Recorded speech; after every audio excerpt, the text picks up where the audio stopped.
Hello, my name is Brent McCall with Metra Home Tech Tips, and I'd like to invite you to view a very special series of Metra Home Tech Tips. I had the opportunity to interview and discuss our solution products in EDID with Jeff Boccaccio from DPL Labs. And as one would expect, it ran a little bit longer than our typical broadcast. So what we've done is broken this up into two unique episodes. The first one's playing today. The second one you will see a little bit later, and a little bit more information preceding that one. So sit back, relax, and enjoy a whole lot of really good information about EDID, how to make it work, and how to get your jobs done. Thank you.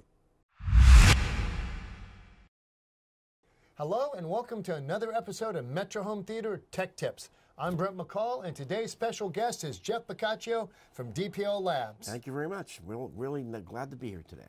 Well, we got a lot to cover and not much time to do it, so we're going to jump in pretty quick. Today's topic is going to be about EDID, voltage and current problems, and hardware solutions to make your job work. So right out of the gate, I'm going to ask Jeff to give us a little background on EDID, what it is, what it does, and why it's a problem. Well, EDID has been around for a long, long time, as everybody knows, and it has all to do with what's going to happen with the screen. So it's going to control formats, it's going to control aspect ratios, it's going to control audio, it's going to have a few little goodies in there that's basically instructions to tell the TV set what the source can do, and they match it all up and make sure everybody's really happy. That's basically what EDID does. So a sales greeting, qualification. Yeah, qualifications to make sure that they get the optimal performance out of the machine. Wonderful. So we have this wonderful whiteboard here because I know you love to draw in your presentations. Yeah, draw faces and stuff, yeah. Give me a little background on what an EDID stream looks like. Everybody knows about ones and zeros, but what are they and how are they impacted by problems in the stream? Well, the stream is actually more in a different way of talking about communication, because EDID is just nothing but instructions. The instructions are done by way of a stream, as Brent calls it. And the stream channel that they use is called DDC, but the actual name of that channel is, the protocol for that channel is done in a format that Philips designed a long time ago, which is called I2C. So a lot of people will look at it. Black side? Black side up. A lot of people will look at the term I2C as I2 to the power, I to the second power, and then C, I2C. And this I2C has been around with us for a long, long, long time.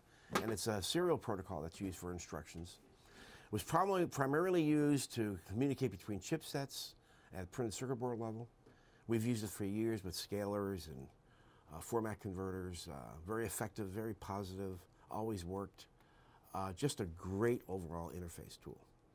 When HDMI came around, they needed some form of communication between source and sink, and they decided to use the I2C protocol to do that with.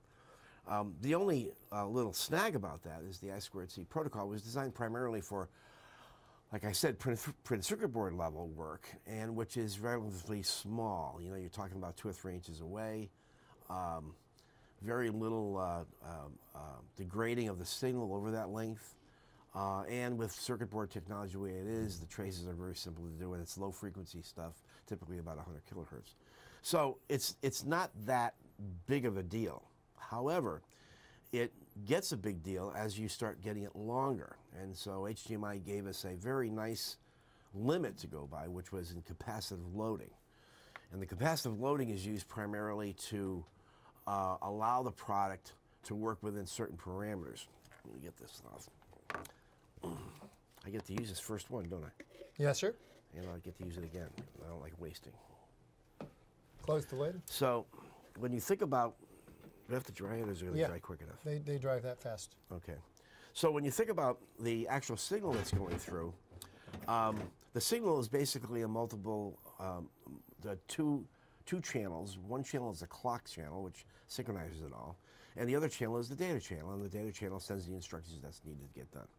And the way I2C works is it has a flag that starts off high, and then they send down a low, and then that low comes back up at different levels depending on what you're trying to send.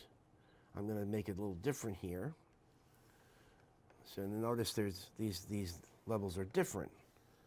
the reason why they're different is because it's data, it's information that's coming through.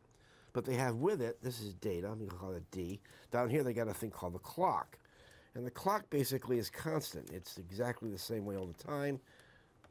The duty cycle is the same, amplitude generally is the same. But what they do is they say, okay, every time this clock comes up, where are you? If it's low, then they register it as low. Next time the clock comes up and says here, oh, that's a high. So it's a 0 and a 1. And the clock comes up again and it's still a high. That's a 0, 1, 1. And that's how they make the string work.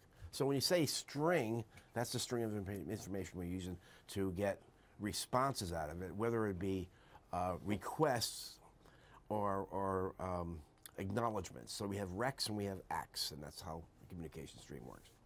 So the stream is done with a power supply rail that Philips uses, and that power supply rail is typically 5 volts. And that 5-volt rail is used throughout the industry for everybody's I2C interface, so that everybody can talk to one another. And later on, we're going to talk about products that Metra actually has that can actually fix this 5-volt rail should somebody not use a 5-volt rail. And that was a discovery we made almost 10 years ago. Right? Yes, with a specific brand of televisions. Yep, and it worked out really well. So what happens here is that, let's just condense this down to a little bit easier, an easier picture. And now what we're going to do is we're going to look at just maybe 2 waveforms. So let's just take a square wave and another square wave. And remember, we're running at 5 volts, 5 volts DC here. What's the low side, 0? And the low side is 0. Well, this is 0, practically 0. It's never perfectly 0. And then this is 5, and this hopefully would be railed at 5, and normally it's not always railed at 5. So what we do is we measure this with what we call in DPL, we measure a little harder because we want the best out of it. So we measure it at what we call an 80-20 rule. So that means we have 80% of the top end down, which is 4, and 20% of the top end up, which is 1. So basically, this is the area that we'll look at the test. Now, over the course of wire looks like this. So you have a piece of wire, then you have another piece next to it, which is grounded. So no matter what signal's on this wire, it's always being affected to ground by way of the capacitive loading within the wire itself. And this is why HDMI has a spec for this, which I believe is 700 picofarads. So as long as you're under that 700 picofarad number, everybody's happy. But what happens is that we have different gauge wires, which changes things. We have different positions of the wires where they're in different locations in the actual jacket, so they could be further away from the shield or closer to the shield. The closer to the shield you get, the more capacitive loading you get. So we decided not to use picofarads as a form of measurement. It was not accurate enough. And then as we were doing our case studies in the earlier days, especially during the dark days, we found that many of our problems had to do with this problem of capacitive loading. And so we found a new way of doing it, which actually Philips recommends. And what we do is we measure the actual rise time of the product, the rise time of these square waves. Now, give me a quick... What idea of rise time is? Yes, okay. And a visual presentation would be nice. Yeah, we're going to do a rise time. So when you think about rise time, we think about, okay, we want to get from... Can we see down here? Is that good? Okay, great. That was wrong. So if we look at rise time, we could say, okay, we could say here's 0, and we want to bring it, we want to rail it at 5. We want to, eventually, in a perfect world, we want to rail this at 5. And that's where the rail goes to. However, when you look at that in the schematic form, we have a voltage of 5, we have a resistance in the cable, so we have R, and then we also have capacitive loading, which is between here and here, so I'm going to throw a capacitor in here. So what happens is that as this waveform goes to 5, the capacitor in the loading will delay it. It'll soften it up. So instead of looking like that, it will end up looking like this. Oops. I guess that didn't work, Brent. It's wet. It's wet. Give it a second to dry. In fact, what I'm going to do is, I'll give it over. I'm going to take this off, make it easier. So let's see if it works. So capacitive loading looks like this. So you see what's happened here? instead of a nice sharp railed edge, we got a very rounded edge. So it takes longer to reach the same It takes point. longer to get up here. So we want to know how long it is under 80-20 rules. So we're going to do 80 and 20. We measure this number, and we want a certain number there. And that number's got to be, you know, typically between 1,000 and 1,500 nanoseconds. So as long as we're within these numbers, everybody's happy. What we found was that there are cables that came in that were as little as 5 meters that weren't even close to these numbers. And then you get some of these things that come in that come in at 20 meters, and instead of being 15,000, they're like 40,000 nanoseconds, which is completely off the chart. And when you get it that low, that bad, this thing really takes a real hug. And now the data, which is right here, never gets registered as a high because we're got to be within our 80-20 rule. So this is a very finite point when it comes to getting a good hard rail high when you're trying to get that done. So that's one of the issues that we had in the earlier days, and we still have it today, especially with AOCs. AOCs are very, very prone for this. And the reason why they're prone for this is because AOCs are hybrid. They've got fiber in there, they have wire in there, and the wire they have in there is really not too much different than the wire we had in cables. There's only one little problem, and that is that you're going a long way now.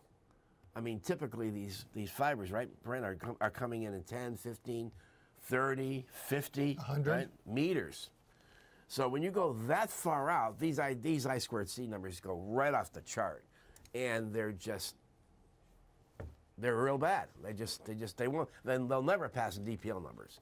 The TMDS is good, but the TMDS is fine. But the I squared C fails. The I squared C is very nasty, and some of them the TMDS are not so fine. You know? Well, yes, we've been down that road. We've been down that road, right? And you know, and that's again, a lot of people will have their own comment on that, depending on the internal equalization system that HDMI provides for all of their revisions. That's a whole other subject line. So we're looking for a nice square wave if possible, and the better the integrity of this square wave is, the more chances that EDID and HDCP and anything else in status, let's remember now it's called status control. This is what they're calling it now, status control. And so this status control has to work really first time. The error correction in here is poor. They do have recs and acts, and they respond accordingly. But generally, as a rule, we can't afford anything to go bad as the stream gets transferred through. We've experienced this. So the I squared C bus is probably one of the most important parts of the interface, besides the video. And I can remember even, Brent, in the earlier days when we were out in the field measuring a lot of these products that failed, and I think we went to a couple of your guys. We did. All over the U.S. We went. I mean, yeah. I mean, we did that with Metra. We did that with a lot of people, not necessarily manufacturers. I mean, with customers, with guys, installers. We literally flew out there and saw these guys, and I can remember so blatantly going out to this guy's house in north of Charlotte. And the integrator was there, and they couldn't get it to work, and it was because of this problem. And we went in there with a dad, actually, is how we fixed it, right? Our very first EDID repair tool. And what that particular product does is it takes a dirty rise time like that, and it converts it to a rise time like this. And it's absolutely wonderful. And of course, you know, the Philips people had a lot to do with that, and it works extremely well that way.